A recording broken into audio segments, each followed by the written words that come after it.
చరిత్ర చక్కబెట్టడం కోసం దాచుకోవడం తప్పితే వేరే ఇతర ఏ నగలు దిగేసుకుందామనో లేదంటే ఇంకోటో ఉద్దేశాలు మాకు లేవు. మా వాడు ఒంటి మీద ఒక్క నాకు కూడా లేదు. మీరు దిగేసుకుంటున్నారు లేదో మీకే చూసుకోండి ఒకసారి.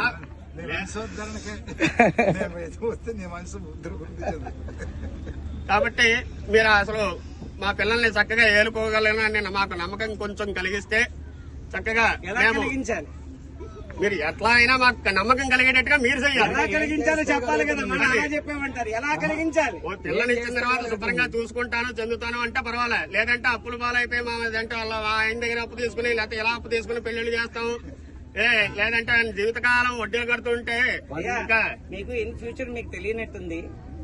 ఇన్ ఫ్యూచర్ వరల్డ్లో 3వ ఆస్తిపరుడు ఆయన, వరల్డ్లో 3వ ఆస్తిపరుడు. ఇప్పుడు దాన్ని బట్టి చూసుకుని మాట్లాడాలి. అదే ఆ ఆస్తి అప్పుడు వచ్చింది. నా పిల్ల అక్కడ ఆయన్ని కట్టుకున్నాక ఆయనకి అదృష్టం పట్టింది. అదే అయిన వారు ఏమైనా చెప్తారనుకోండి, కావాలనుకున్న వారు ఏమైనా చెప్తారు, అది కరెక్టే అవ్వచ్చు.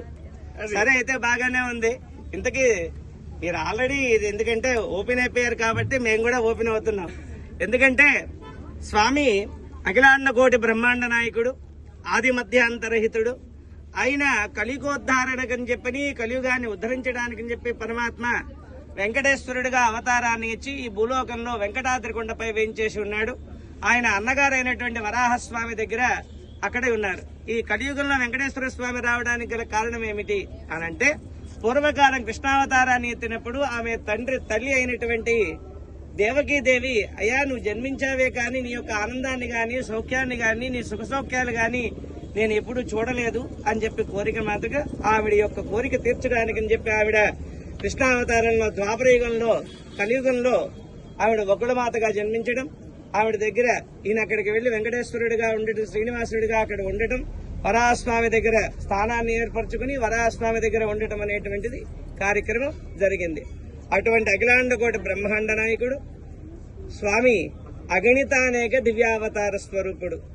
ఆదిలో గాని అభ్యంతరంగా గాని కూడా వివాహం చేసుకోవడానికి గాని మిమ్మల్ని ఏర్కోవడానికి గాని ఏ విధమైనటువంటి ఇబ్బందులు లేవు. కనుక మా యొక్క గోత్ర ప్రవర ఒకసారి చెబుతాము, వినండి. అచ్యుత వర బ్రహ్మణాది నారాయణ త్రయావిషేయ ప్రవర అన్వితచ్యుత గోత్రోద్భవస్య వాసుదేవ సన్మణోనత్రే చతుస్సార పర్యంతంగో బ్రాహ్మణేభ్య సంభవతు. అచ్యుత వర బ్రహ్మణాది నారాయణ త్రయావిషేయ ప్రవర అన్వితచ్యుత గోత్రోద్భవస్య ప్రద్యుమ్న శ్రవణ పౌత్రాయ చతుస్సార పర్యంతంగో బ్రాహ్మణేభ్య సంభవతు. అచ్యుత వర బ్రహ్మణాది నారాయణ త్రయావిషేయ ప్రవర అన్వితచ్యుత గోత్రోద్భవస్య విష్ణుశతమన పుత్రాయ సాక్షాత్ శ్రీ శ్రీనివాస స్వామినే వరాజ గోవింద.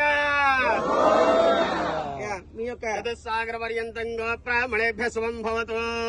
సౌభాగ్య విశ్వంబరే నారాయణే నిరాకారే సాకారే త్రయారుషేయ ప్రవరాన్విత సౌభాగ్య గోత్రోద్భవే విశ్వంబర శర్మణో నత్రే చతుస్సాగర పర్యంతంగో బ్రాహ్మణేభ్య శుభం భవతు.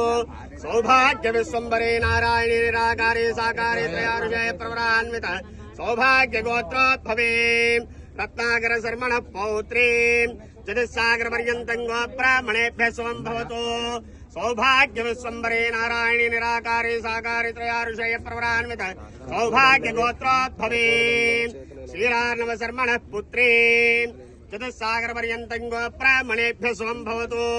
సౌభాగ్య విశ్వంబరే నారాయణి నిరాకారే సాకారే త్రయారుషేయ ప్రవరాన్విత సౌభాగ్య గోత్రోద్భవే సాక్షాత్ శ్రీ లక్ష్మీ స్వరూపిణీ శ్రీ శ్రీదేవి భూదేవి నామ్నీం కన్యా.